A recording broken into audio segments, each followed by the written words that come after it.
This is Work, Leisure, and Media, and this is going to be part one, Adolescence Free Time in Contemporary Societies. Remember, what we're really talking about is kind of modern culture where we're at right now.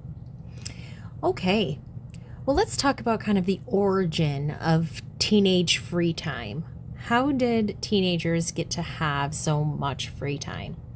Well, as we already know, prior to the 20th century, we had a lot more adolescent aged people in the workforce. With industrialization, we start to see that shift in children coming out of the factories and into the schools. And then, with the introduction of compulsory secondary education, remember that means government mandated, required education, these kids are going to school during the day. But when school's done, what do they do to fill their time? Because it used to be that they would go into the factories and they would work from sunup until sundown. It was long hours. So what are they going to do with this newfound free time that they didn't really have before? And in the mid-century, like the mid-20th century, we start to see another change. So after World War II, we have the baby boom, which we've already talked about. We have more adolescents within a certain time frame once they kind of come to age. And at that same time, we start to see the invention of the word teenager we saw it a little bit earlier, but we start to see it used much more widely. And where is it being used much more widely?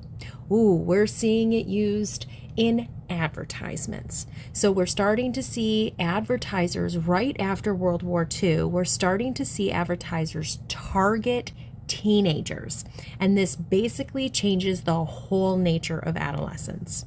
They have all this free time, and now they're being granted a little bit more autonomy, and they become consumers. So consumers of food at restaurants and movies at the theater and music at the record shops.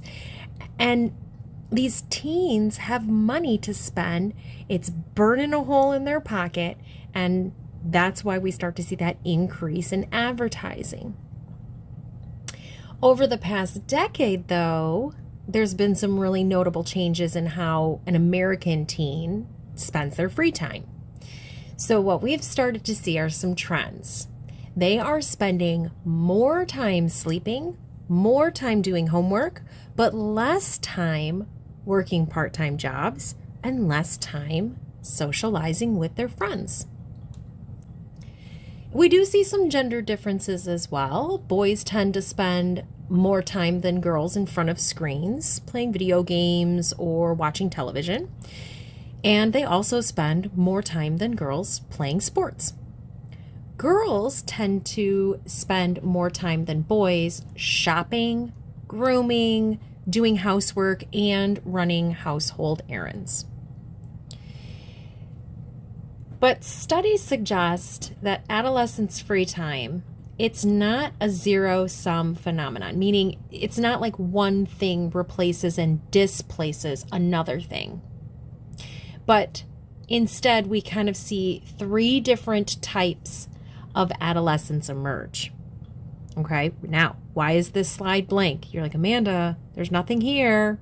I know, because remember my mantra? It's all about what? Variability, variability, variability.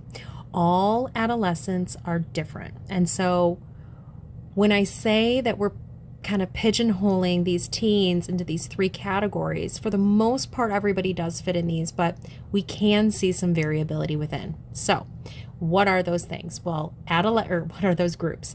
Adolescents who tend to focus on one type of activity. So maybe it's a kid who only plays one sport. That is their sole thing that they are doing in their free time. There are adolescents who are well-rounded. Okay, they have substantial time commitments across different activities, volunteering, maybe a sport, maybe a job, lots of different things. And then there's adolescents who don't do much of anything outside of school. Most studies find that relatively busier adolescents are better adjusted and more accomplished than those who have a lot of free time on their hands. And I do have to mention that we're not quite sure whether their better adjustment is a cause or a consequence of their busy schedules. I actually debated that topic in grad school, so here it comes again. And that's going to conclude this video.